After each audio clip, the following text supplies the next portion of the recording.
네, 뭐 네. 지자체라든지 아니면 기업들이 이제 자체 뭐 영상 유튜브, 같은 거 네. 유튜브 하고 싶은데 네.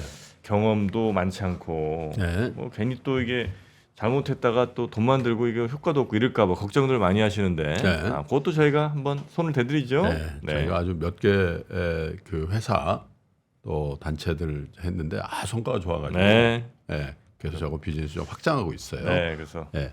이런 것들 영상 물론 이제 개인적으로 하시는 거야 뭐 하시면 되는데 이제 기업 같은 데나 아니면 지자체 같은 데서는 그렇죠. 이거 뭐 괜히 어디 업체 또 선정했다가 그것도 잘 안 되면 계속 고생입니다. 예. 그러니까 저희는 잘 못하면은 댓글을 달 수가 있잖아. 댓글. 아이 뭐 잘하는 줄 알았더니 못한다고. 그래서 저희가 열심히 할 수밖에 없잖아요. 네. 자, 그리고 홍보도 해드리고. 네. 많이 연락 주시기 바랍니다. 자, 그러면 교보증권의 박병창 이사님 모시고 시장 이야기 좀 나눠보겠습니다. 어서 오십시오. 예, 안녕하십니까? 네, 반갑습니다. 어서 오세요. 자, 근데 어떻게 옷이 이렇게 많으세요? 아닙니다. 아니, 이 처음 보는 옷들이 우리 이사님 참 많이 입으세요. 아닙니다. 그것이 본거 같은데 그것입니다. 나는. 이거 처음 아니에요? 그냥 일주일에 한 번씩 입기 때문에 그렇게 느끼시는 거죠. 그런가요, 제가? 정 프로가 너무 옷을 잘 안 갈아입는 편이지. 한 번 사면 일단 이렇게 뽕을 뽑아야 되니까. 자, 그럼 박규정 이사님과 함께 예. 미국 시장 마감부터 좀 보고 갈까요? 예, 미국 시장 상당히 견조하죠. CPI가 예상보다 높게 나왔습니다. 헤드라인이 예상이 3.2였는데 3.4가 나왔고, 코어는 예상이 3.8이었는데 3.9가 나왔습니다. 물론 코어 CPI는 전월 4%에서 소폭 하회했습니다. 헤드라인은 더 올랐고요. 그래서 사실 아침에 하락 출발했습니다. 그리고 장중에 저점까지 좀 내려갔다가 오후 들어서 다시 반등하기 시작해서 쭉 올라왔습니다. 그래서 보합권에 전체적으로 마감을 했습니다. 네. 다우는 0.04, 나스닥은 뭐 보합, 그리고 S&P 500은 0.07 하락으로 상당히 견조한 모습을 계속 나타내고 있습니다. 특징은 CPI가 예상보다 높게 발표됐음에도 불구하고 10년 만기 국채 수익률, 2년 만기 국채 수익률이 떨어졌어요. 올라가다가 떨어졌어요. 예, 올라가다가. 결국은 다시 떨어졌어요. 네. 그리고 달러인데스나 원화도 뭐 안정적으로 보이고 있고요. 그런 특징이라고 보시면 될 것 같고요.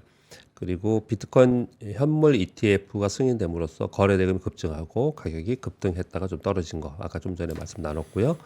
넷플릭스가 11월인가에 그 유료 가입자의 3명 이상 같이 하는 거 이거 못하게 하고 이런 거 있었잖아요. 그 이후에 300만 명 이상이 급증했다고 합니다. 유료 가입자가. 그래서 넷플릭스가 어제 2.9% 오르면서 52주 신고가를 형성했습니다. 지금 신고가를 계속 내면서 올라가는 종목들은 역사적 신고가는 뭐 엔비디아, 마이크로소프트가 있고요. 아마존, 뭐 메타, 넷플릭스 이런 건 52주 신고가를 내면서 지금 올라가고 있어요. 뭐 그러다 보니까 당연히 상당히 견조한 흐름을 계속 나타내고 있습니다. 오늘 금요일입니다. 차트 한번 보겠습니다. 네. 자, S&P 500이 일봉입니다. 쭉 계속 가파르게 너무 오르는 거 아니야? 뭐 과한 거 아니야? 이렇게 조정 오르다가 들어갔다가 이게 지난주입니다. 빠진 게. 예. 이게 이번 주예요. 다 만회했죠. 그리고 오늘 아침 끝난 시장에 이 밑에 보면 아래 꼬리 보시죠. 이게 빠졌다가 다시 회복하는 모습을 좀 나타냈습니다. 사실 이것은 주요 지표의 변화 이런 부분도 있지만 오늘 미국의 옵션 만기일입니다. 수급적 영향이 상당히 있을 거라서 봅니다. 우리 시장 이따 설명드릴 때 어제 우리 시장의 수급적 영향으로 인해서 마지막에 훅 마이너스까지 갔어요. 옵션 만기일 날은 수급 영향을 많이 받습니다. 여하튼 간에 지난주 하락을 다 만회하고 지난주 빠지면 되게 걱정 많이 했잖아요. 그냥 이번 주에 다 만회했다. 그렇게 보시면 될 것 같고 주봉은 늘 보여드렸던 역사적 신고 지수에 지금 닿아서 지금 있는 상황이고 이번 주에 양봉을 내밀어서 지금 거의 다 와 있는 상태고요. 월봉입니다. 이것은 월봉이고요. 2022년 하락, 2023년 반등 중간에 한번 이렇게 조정을 보였는데 소위 이런 것들을 우리가 그 윌리엄 오닐의 차트에서는 커비드 핸들이라고 표현합니다. 그래서 강세의 흐름을 계속 유지하고 있다고 보시면 될 것 같고 전체적으로 시장이 상승하는 것은 아니고요. 쏠림 현상과 일부 종목이 계속 올라가는 거예요. 엔비디아 지금 보시는 개별 종목의 차트는 월봉입니다. 마치 일본 같죠. 일본 같죠. 이 월봉입니다. 월봉. 네. 월봉으로 이렇게 오르고 뭐 지금 3개월 연속으로 지금 오르면서 역사 신고가 내고 있는 상황인 거고요. 그다음 마이크로소프트입니다. 마이크로소프트도 역사적 신고가를 내면서 올라가고 있습니다. 이 마이크로소프트가 역사적 신고가를 내는 반면에 애플은 요번에 조정을 보였잖아요. 네. 그래서 어제 장중에 처음으로 다시 마이크로소프트가 종가로는 다시 애플이 시총 1위인데 마이크로소프트가 시총 1위를 잠시 탈환하고 잠시 탈환했다고 보겠습니다. 그래서 아마도 마이크로소프트가 다시 탈환하지 않겠냐, 다시 1위가 되지 않겠냐 이렇게 얘기를 지금 하고 있는 그런 상황입니다. 뭐야 저거? 야, 요건 드럭키 킴님 저걸 팔았네. 그러니까 저게 뭘까? 엔비디아일까? 뭐둘 중에 하나 뭐든 뭐 비슷할 텐데 저걸 야, 팔았네. 마소인가? 엔비디아게- 차트 보면서 내가 저걸 팔았네. 어이가 없으시겠다. 근데요, 여러분 우리가 굉장히 센 종목만 지금 봤기 때문에 이런 거잖아요. 네. 센 미국의 대표 종목이요. 우리나라 주식들 네. 3년 전에, 네. 5년 전에 안 그런 종목도 물론 많이 있지만 센 종목만 만 이렇게 추려서 보면은 3년 전, 5년 전하고 비교해서 월봉 보면 이런 게 많아요. 이런 게 많습니다. 가끔 있잖아요. 네. 저 거꾸로 된 것도 한 번씩 보여줘요. 아, 그럴까요? 맨날 저런 것만 보여주니까 예. 하루 종일 기분이 찝찝하잖아. 아, 그런가요? 거꾸로 가는 애들도 많죠, 뭐 그죠? 더 많지. 네. 근데 거꾸로 간 거 이걸 뒤집어서 밑으로 쭉 간 게 우리나라 뭐 그런 기업들이 있습니다. 근데 네. 그런 기업들 보면은 네. 이거를 보면은 좀 주식시장에 대한 희망 또는 또 이걸 갖고 있는 사람이 기분 좋음 또는 아닌 사람의 아쉬움이 있지만 거꾸로 보면은 다 우울해지잖아요. 전체가 다 우울해지잖아요. 아니니까 좀 밸런스 있게. 아니 그 거꾸로 간 거 보면 위안 받아요. 위안이 돼. 아, 그래요? 네. 내 것만 그런 게 아니네. 다행이다. 네, 안심이 저거 안 사서 얼마 알겠습니다. 뭐 예를 들어서 그러면 차트는 안 가져왔지만 우리나라 개인 투자들이 제일 많이 산 종목 중에 또 뭐가 있냐면 월트 디즈니가 있어요. 아 미국에 네, 대표 종목입니다. 저 거꾸로 갔죠? 디즈니는 팬데믹 2020년 팬데믹 가격 아래로 떨어졌다가 약간 반등했는데 거기가 있습니다 지금. 팬데믹 가격이 팬데믹 그 밑에 떨어진 그 가격까지 가격이에요? 있습니다. 예. 아 다행이네요. 한 15년 저점에 가 있습니다. 15년 전. 예, 그 시장의 흐름 때문에 그냥 웃자고 하는 얘기는 아니고 좀 이따 또 뉴스를 말씀드릴게요. 네. 시장의 흐름을 좀 파악하기 위해서 이런 것들을 보여드리는 겁니다. 자, 어제 국내 시장이 굉장히 복잡했습니다. 어제 옵션 만기일이었고요. 네. 또 하나 가지가 블록딜이 있었습니다. 삼성그룹주에. 그래서 수급이 굉장히 복잡했습니다. 어제. 일단 외국인들이 어제 2조 3천억 정도 샀고 기관들이 3조 정도 팔았거든요. 이거 왜 이런 현상이 벌어졌느냐. 어제 블록딜이 있었습니다. 블록딜이 있고 나서 아침에 장내 수급으로 볼 때는 외국인들이 삼성그룹주를 팔았어요. 삼성전자도 팔고 SDS도 팔고 계속 파는 걸로 추정되면서 계속 나왔습니다. 그런데 장 끝나고 나서 보니까 이렇게 많이 샀다는 거는 이게 블록딜에서 외국인이 다 받았다라는 거예요. 기관들은 은행에서 팔았고 외국인들이 받은 거예요. 삼성전자의 기관들이 어제 2조 2천억 정도 그리고 외국인들이 약 1조 6천억 정도 매수로 지금 돼 있거든요. 삼성전자가. 결국은 삼성전자의 거의 대부분 외국인이 받았다는 얘기예요. 네. 아마도 그랬겠죠. 그래서 이 부분하고 또 하나는 동시만기에 어제 코스피가 동시만기 직전까지 플러스에 있었습니다. 네. 한 0.3인가? 뭐 정확하게 지금 모르겠어요. 0.34인가 0.5인가 정도까지 플러스에 있었어요. 근데 마이너스 0.07로 끝났습니다. 마지막에 마이너스로 끝난 거예요. 그러니까 이 옵션 만기이기 때문에 코스닥은 큰 영향이 없었고요. 네, 어저께 마지막에 이렇게 끝난 부분은 2시 이후에 선물 쭉 올리기 시작하더니 막판에 쭉 하락 전환할 때 어떤 일이 있었냐. 동시효과 직전에 외국인들은 선물 매도, 비차익 매도가 있었고요. 그리고 기관들은 매수하고 있었거든요. 반대로 동시효과에 외국인들은 비차익 매수를 진입을 했고 기관들이 대거 매도를 했습니다. 금융투자 연기금이 매도를 했어요. 그러면서 쭉 빼는 그런 현상이 좀 나타났어요. 아니 근데 어제 그 SNS에서 저 블록딜을 놓고 얘기를 많이 하더라고. 네, 왜냐면 실적 컨센서스를 완전히 미스했잖아. 네, 그리고 이제 증권회사에서는 높은 그 컨센서스를 냈다는 얘기고. 네, 그래도 뭐 10만 전자 간다느니 뭐 이런 얘기들 많이 나왔었단 네, 말이에요. 네, 네? 그러고 나서 저 블록딜이 또 있고 하니까 네. 아 시점상 네. 뭐야 이거 그런 얘기를 하는 SNS 꽤 있더라고.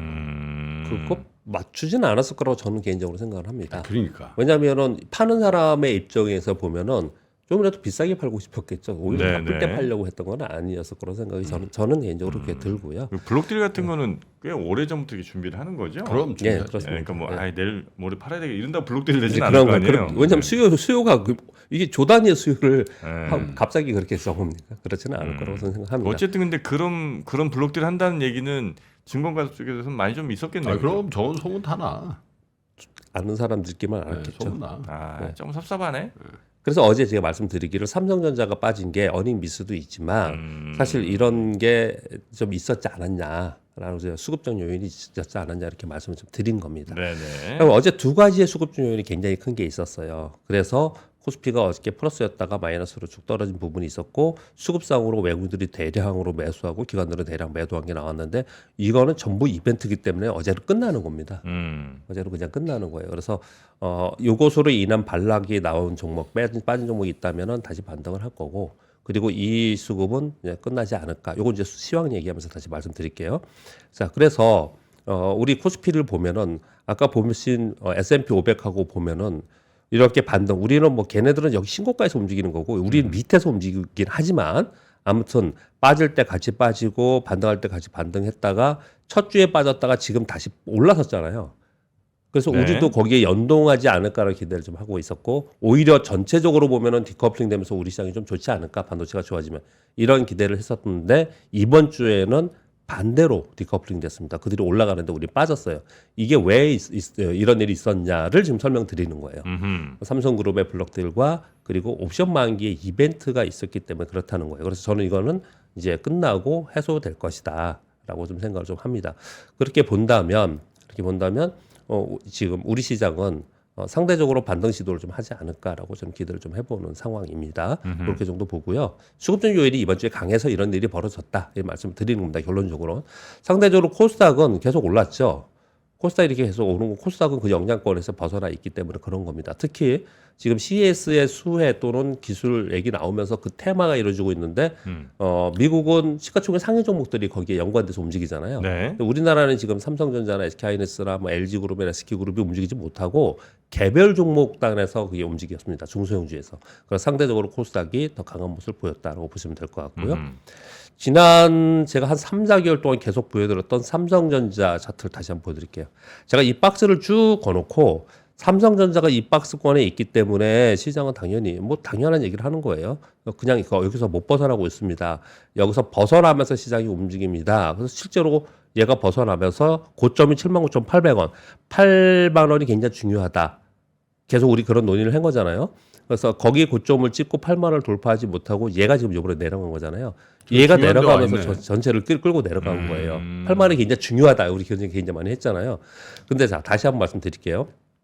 박스권이 있는데 이 박스권에서 오랫동안 박스권에 행보하다가 박스권을 돌파하면 굉장히 강하게 움직이고 또 삼성전자는 지수로 움직이기 때문에 지수와 연관돼서 올라왔단 말이에요. 이게 박스권 안으로 다시 진입했습니다. 이걸 기초 분석에서는 어떻게 할까요? 박스권 안으로 다시 진입하면. 진입하면 예. 돌파했다가 다시 진입하면. 그러면 박스권 아래로 내려가지. 이 돌파했던 가격을 다시 내려오면은요. 네. 여기는 매수세가 들어온다라고 하는 게 기초 분석의 아, 그래요? 기본 이론이에요. 기본 이론입니다. 아, 그럼 다시 올라가요? 예, 다시 올라간다는 게 기본 이론이에요. 아, 그래서 지금 어려워. 그건 기본 이론이라고 제가 설명을 드린 겁니다. 네. 그래서 삼성전자가 여기서 여기 돌파했던 지점에 다시 왔는데 여기서 다시 되돌리면서 올라갔는지가 오늘은 아니더라도 다음 주에 보는 게 우리 시장의 굉장히 핵심 포인트입니다. 그걸 좀 말씀을 좀 다시 드리겠습니다. 네. 그리고 오늘은 미국이 오늘부터 은행주로부터 실적 발표를 좀 하고요. 어제 CPI 예상 상회에도 국제 수익률 딸린 데서는 오히려 하락을 했고 금리나 전망이나 성장주가 뭐 빠져야 되잖아요. 근데 강세였어요. 이거 보면은 시장은 물가 하락은 시간의 문제로 좀 보는 것 같고 그리고 금리나 기대는 조금 더 뒤로 물러선 것 같고요. 네. 그보다는 경기 및 기업 성장에 좀 관심을 좀 많이 갖는 것 같다. 특히 오늘은 옵션 만기일이고 다음 주 월요일 날 휴장입니다. 마틴 루터킹 데이인가 그것 때문에 이제 휴장이거든요. 미국 시장이. 그렇다면 미국 시장은 당연히 자, 수급적으로 움직이는 그런 시장으로 한 주간 있다가 오늘도 그렇고 다음 주간 있다가 그 다음에 실적 시장으로 들어가지 않겠냐 이렇게 보시면 될 것 같고요.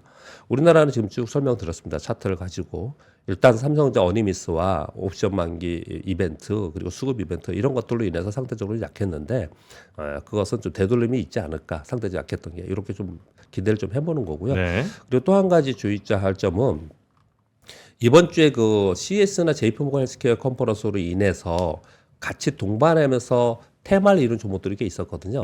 그런데 이게 끝나잖아요. 끝나면은 동반 테마가 되지 못합니다. 거기에서 실제로 수혜를 입는 기업에 찍어서 그 종목만 올라요. 그러니까 같이 연동하는 거는 좀 지나갔다 이제 이벤트는 그렇게 보셔야 됩니다. 그렇게 말씀드리도록 하겠습니다. 네. 다음 주 월요일은 미국 출장이라는 거 말씀드렸고요. 그리고 실적 발표들 좀 하고 있고요. 다음 주에 제일 중요한 거는 죄송합니다. 미국 옵션 만기 다음 주입니다. 그러니까 오늘 아니고 다음 주 셋째 주 금요일이니까 다음 주에 있고요. 그리고 그래서 수급 때문에 다음 주에는 수급 영향이 더 많이 받는다 제가 설명을 드린 건데 아까 제가 중간에 오늘이라고 말씀드린 거 정정하겠습니다. 그리고 연준 베이지북 발표가 제일 중요하지 않을까 생각하고 그리고 보시면 경제 지표들이 나오잖아요. 보시면은 전체적으로 금리나 환율로 움직이는 그런 것들은 별로 없어요. 그러니까 다들 그냥 이슈에 따라서 움직이고 수급에 따라서 움직인다 정도 보시면 될 것 같습니다. 그리고 미국의 정부 임시 예산안 1차 기한이 다음 주 금요일이거든요. 근데 이게 또 노이즈가 될 수 있잖아요. 근데 네. 어느 정도 지금 합의를 좀 해가고 있는 것 같아요. 그래서 다음 주엔 요 얘기가 계속 나올 거예요. 주초부터. 이걸 좀 관심을 갖고 이게 만약에 노이즈로 자꾸 뭐 안 된다는 얘기가 나오잖아요. 근데 이런 걸 빌미로 해서 시장이 좀 조정 볼 수도 있어요. 네, 그렇게 정도 보시면 될 것 같습니다. 뉴스 몇 가지 말씀드리겠습니다. 아까 우리 권 팀장님이 전해주셨는데 주요 워딩만 제가 전해드리도록 하겠습니다. 어제 우리 금토위가 열렸는데 금리 동결을 했습니다. 빠르게 그냥 읽어드리겠습니다. 적어도 6개월 이상 금리 인하 쉽지 않다. 미국 연준의 금리 결정, 유가 안정 여부, 그리고 소비 물가 경로를 봐야 된다. 향후 3개월 동안 금통위 5명, 현 5명 전체가 현 금리 동결 유지에 의견 일치를 했다. 내수와 수출 양극화 가능성이 있다. 수출은 확대로 보지만 내수 부진할 가능성이 굉장히 높다. 그리고 중요한 얘기를 하나 했습니다.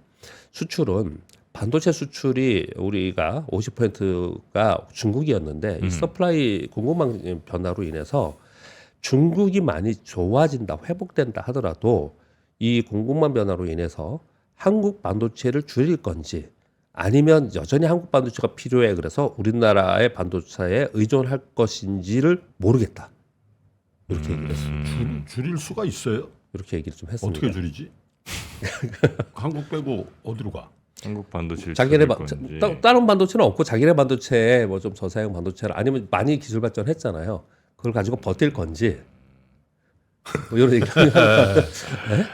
안 됩니다. 근데 이렇게 워딩을 했습니다. 어제 한국은행 총재께서 이게 굉장히 중요하다라는 얘기를 하신 거예요. 그래서 이 부분에 대해서 좀 보시면 될 것 같고요. 네, 하고 싶겠지만 그렇게 줄이는 게 쉽지 않죠. 그러니까. 예, 반도체라는 게 뭐 그냥 뚝딱뚝딱 한다고 1, 2년 만에 나오는 게 아니고.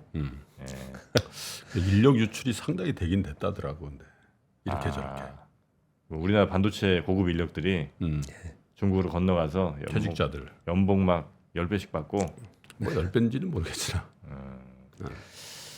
미국 유조선이 오만에서 납포됐다는 얘기 있었잖아요. 그 뉴스 있더라고요. 예, 그래서 시장 리스크가 좀 부각되고 있어요. 이게 살살 나오는데 시장에서 반영이 안 되잖아요. 시장에서 반영이 안 되면 뉴스에서 크게 나오지 않거든요.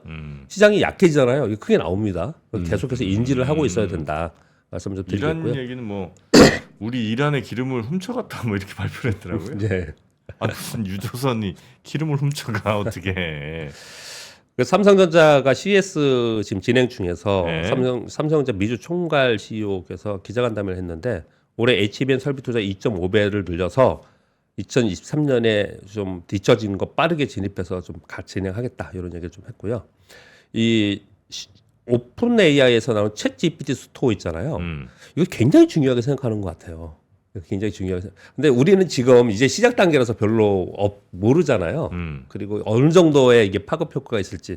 근데 저는 개인적으로 굉장히 큰 파급 효과가 있지 않을까 생각을 합니다. 우리가 보통 애플 앱이나 구글 스토어 가면은 거기서 딱 개발자들이 올려놓은 상품을 다운로드 받아서 하잖아요. 어마어마한 상품들이 많잖아요. 이게 지금 사용자가 맞춤형 챗봇을 제작해서 거기서 사고 팔고 할게 300만 개 이상이에요? 지금 300만 개 이상 챗봇 제작이 됐다고 합니다. 2달 만에. 이거 누구라도 이거 이쪽에 조금이라도 아는 사람들은 이거 하고 싶어 할 것 같아요. 돈이 되는 거기 때문에. 지금 애플의 예전에 앱스토어 처음 나왔을 때도 예. 막 개발자들 몰려갖고 앱들 만들어서 올리는 것처럼 네네네. 이제 AI 관련해서 이렇게만 올린다는 거죠? 네네네. 그런 거죠. 아, 그리고 실제로 저 같은 경우에는 제가 만드는 그런 것보다도 그런 생각보다도 네. 이제 들어가서 내가 필요한 게 요건데 누가 만들어놨나? 그 개연성이 상당히 있을 것 같아요. 아니 정프로 챗봇을 만들어요. 네, 정프로를 좋아하는 사람들이 막 있어. 네, 그분들이 막 다운받아. 네, 정프로와 매일 대화해. 네. 그럼 저는 이제 되겠죠. 돈 좀 벌 수 있을까요? 그럴 수 있겠죠. 그것도 될 수 있겠죠. 뭐. 제 목소리 여러분 어떠신가요? How do you feel? My voice. 네, 그리고 역대 시총 1위 변화를 90년대 후반부터 한번 이게 많이 돌아다니길래 한번 가져와 봤습니다. 90년대 후반에 마이크로소프트가 1위였습니다. 닷컴 버블 형성될 때였어요. 그리고 닷컴 버블이 끝나고 나서 2004년부터 G가 시총 1위였습니다. 이건 미국의 시총 1위가 아니고 전 세계 시총 1위입니다. 네, 전 세계 네, 시총 네, 1위. 그리고 나서 또 다시 한번 무너졌다가 90년대 초반은 일본 회사들 아니었어요? 아니 그 정도는 아니었나? 주식으로는 아니었어요. 주식은 아니에요. 네, 네. 네. 그리고 09년 이후에는 페트로 차이나가 에너지 부상되면서 1위가 잠깐 됐다가요. 네. 2014년 이후에는 애플이 1위를 계속하고 있었죠. 10년 동안. 그래요? 빵의 성장을 하면서 소위 여기 빵에 있는 기업들이 시가총액 1위부터 5위, 10위까지 전부 다 있었습니다. 그렇다가 왜 이런 얘기를 지금 나오냐면 어제 장중에 마이크로소프트가 다시 1위를 한번 딱 찍었기 때문에 이 얘기가 나오면서 이걸 가만히 보면 그냥 막 이렇게 움직이는 게 아니다. 1위가 이 시대상을 반영하는 거다라는 거예요. 그래서 지금 AI가 작년 봄부터 얘기 나오기 시작을 했잖아요. 그래서 사실 마이크로소프트가 1위가 진입을 되면서 마이크로소프트가 부각이 된다는 얘기는 AI 시대의 개막이 되는 거다. 지금 엔비디아가 여기서 지금 더 위쪽으로 보고 있잖아요. 그래서 엔비디아 시총이 꽤 많이 올라올 것 같아요. 그러면 이제 이 시총 순위도 많이 바뀔 것 같습니다. 거기 저빵 얘기 진짜 오래 했는데 그죠? 예, 어? 10년에 10년. 빵 다음에 마가 얘기도 하고 뭐. 네. 어? 야. 그래서 이걸 따라가야지만 수익이 나는 겁니다. 주식 투자는 사실. 네. 네, 그렇게 보시면 좀 될 것 같고요. 그리고 애플 지금 요즘에 뭐 좋지 않은 뉴스들도 많고 그렇게 있는데 자율주행차 테스터 드라이버 모집을 제기한다는 뉴스가 있었습니다. 그래서 혹시 애플카 이거 뭐 나온다 안 나온다 계속 지연되고 있거든요. 조금이라도 진전되고 있나라는데 좀 관심을 좀 이쪽 업계에서는 보고 있는 것 같고요. 7번째, 8번째는 뭐 간단히 말씀드리면 우리 지금 공매도 금지 해놓은 상태잖아요. 그리고 금투세 폐지한다는 얘기 있었잖아요. 네. 그런데 그거와 하고 같이 일환으로 같이 연계해서 자사주를 매입하면 강제 소각하는 자사주 소각 의무화 검토를 자문단에서 내놓고 있다고 합니다. 그래서 이걸 지금 금융위에서 실제로 검토하겠다고 지금 하고 있어요. 근데 업계에서 보면은 이거 광의 입법 아니냐? 이걸 강제할 수 있냐? 이렇게 얘기를 좀 하고 있는 거. 그거까지는 이해가 되는데 경영권 위협이 우려가 된다 이런 얘기 맨날 했던 얘기 계속 하고 있거든요. 그런데 이것도 좀 시장에서는 굉장히 중요한 봐야 될 것 같은 내용 중에 하나입니다. 의무화를 검토한다. 네, 예. 네. 자사주를 사면은 무조건 소각해라. 그게 이제 사실 시장에서 이게 주주들이 강력하게 원하면 이제 그렇게 할 수밖에 없는 상황이 되는 거야 이제 바람직한 건데 그게 아니라 법으로 의무화를 시키는 건 또 다른 문제긴 하죠. 예, 그렇죠. 저는 이렇게 또 생각합니다. 그럼 자사주 매입할 때 우리가 자사주 매입의 목적을 얘기를 해가지고 그 목적에서 뭐 주가 안정을 위해서 뭐 맨날 쏘는 게 그거잖아. 주가 안정을 위해서 그리고 주주 뭐라 그러죠? 주주 이익 차원에서 이런 얘기 하잖아요. 네. 그렇게 만약에 목적이면 쏙해라 목적이 그러면 이게 구분하는 것도 어떻지 않나 괜찮지 않나 생각도 좀 해봐요. 네. 말만 그렇게 하고 안 하니까. 안 하는 회사들이 워낙 많죠. 그리고 자사주 매입하는 동안 주가가 안 오르는 거 아세요? 매입하는 동안? 예. 왜 안 자사주 매입하면 매수세가 늘어난 거니까 주가가 올라야 되잖아요. 네. 근데 제 경험상 대부분이 안 오르는 경우 훨씬 많습니다. 왜냐하면 자사주 매수를 싸게 사고 싶어해요. 주가 안 오르는 게 훨씬 많아요. 그러니까 그런 것들이 시장에 많이 있거든요. 네네네. 그러니까 이거를 자사주를 매입하는 목적을 명확히 하는 것 네. 또는 거기에 따라서 좀 달리하는 거 이런 것도 좀 생각해 볼 필요가 이거는 있잖아요. 근데 이런 그 부수적인 것들을 뭐 어떻게 법으로 규제한 것보다도 제일 확실한 거는 이사회 이사의 목적을, 이사의 의무, 법적 의무를 주주이익을 보호하는 것, 요거 추가하는 거. 그 상법 개정 한 달 했잖아. 그러니까 그거 하고 예. 그다음에 집단 소송 가능하게 그거만 해도 나머지 문제들은 다 해결된다. 저는 그렇게 봅니다. 근본적인 문제를 처리하지 않고는 이런 작은 이 가지들은 안 된다. 뿌리를 고쳐야 된다. 이런 거 이제 정프로 체포하면 나오는 거야. 그렇죠. 어떻게 하면 우리 기업들이 잘할까요? 이렇게 물으면 제가 이렇게 대답해 주는 겁니다. 어때요, 여러분? 살 생각 있어 없어? 좋은데요. 8번째 뉴스는 아까 공 기자님 전해주셨습니다. 네. 우리나라 금융당국에서 비트코인 현물 ETF 당분간은 관련 상품 만들지 말아라고 권고했다라고 합니다. 그 이유를 아까 좀 얘기를 안 하신 것 같은데요. 이유는 현행 자본시장법에 우리나라에서 파는 상품들은 명시한 범위 내에서 하게 돼 있거든요. 그러니까 지금 없다라는 거. 이 말은 되게 웃기는 얘기입니다, 사실은. 네. 이 얘기는 뭐냐면요, 명시하지 않았기 때문에 불법적인 것들도 어떤 제재를 못하는 게 많아요. 이게 그래서 이거 지금 빨리 해야 됩니다. 어떻든 간에 그런 생각이 들고요. 그리고 거래소마다 가격이 상이해서 일몰일가 원칙에서 벗어난다 이런 얘기를 좀 하고 있거든요. 우리나라는 이 원칙을 지키고 있거든요. 네네. 네. 그래서 당분간은 좀 우리나라에서 거래는 좀 어렵지 않겠냐. 야, 이런 좀 그나저나 저거 되니까 저 비트코인 관련주들 떡상해버리더라. 아, 그래요? 하나투자증권 있는데 상한가 쳐버리더라. 하나투자증권이 왜 비트코인? 저거 많이 샀거든. 저 거래소 쪽 뭐예요? 그거 두나무인가? 업비트 뭐 이런 거? 네. 그런 지분 갖고 있고. 예. 아, 그래요? 그런데 또 반대로 이런 여러 가지 얘기 많습니다. 그 거래 이게 만약에 활성화되면 이게 코인 거래소에서 거래할 필요가 없어지잖아요. 그렇잖아요. 만약에 여기서도 거래가 가능하다. 여기서 그냥 거래하면은. 뭐 그럴 수도 그래서 있겠네. 코인 거래소 쪽은 또 조금 이걸 좀 우려의 목소리 좀 우려를 보고 있다 그러네. 이런 얘기를 하거든요. 또 그러니까 거래소에 있던 사람들이 하기야 우리도 처음부터 예를 들면 HTS로 한다 그랬으면 했을 수도 했죠. 있을 거야. 그렇죠. 우린 뭐 계좌 개설하고 이런 거 진짜 싫어하고. 업비트에 내가 계좌 개설을 한다? 증권사에 있는 또는 제도권 안에 있는 사람이 그래서 거기 거래한다. 이거 되게 이상한 느낌이거든요. 제도권 금융회사 출신들은 거기서 계좌 개설하고 그래도 좀 느낌이 이상해. 그 처음에는 못하게 했었어요. 그리고 초기에는 못하겠어? 예, 못하게 했습니다. 오늘 여기까지 하겠습니다. 네네. 여러분 이제 봐봐요.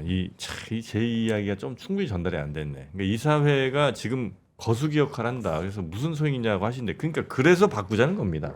네, 이사회가 지금 거수기 역할을 하고 있으니 이사회의 이사들의 의무에 반드시 주주의 이익을 보장하도록 해놓고, 그다음에 집단소송 가능하게 해놓으면, 만약에 그 이사들이 이사회에서 주주의 이익에 반하는, 그래서 총수 일가의 이익에만 쫓아가는 그런 결정을 내리면 우리가 집단소송을 통해서 그 이사들에게 배상을 받아내든 이사를 깜방에 쳐넣든 이렇게 할 수 있다는 거예요. 그럼 이사회 이사들이 이런 결정을 안 간다는 거지. 이게 바로 근본적인 문제. 여기까지 하시죠. 네, 우리 박병창 이사님 고맙습니다. 예, 감사합니다. 세계 최대의 테크쇼 CES 2024 3프로TV 취재팀이 미국으로 떠납니다. 기업 여러분도 함께 가시죠? 시간과 비용이 부담이라 못 가신다고요?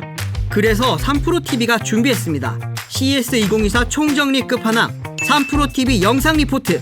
정확하고 확실한 3프로TV 영상 리포트를 만나보세요. 관련 문의는 하단 메일을 참고해주세요.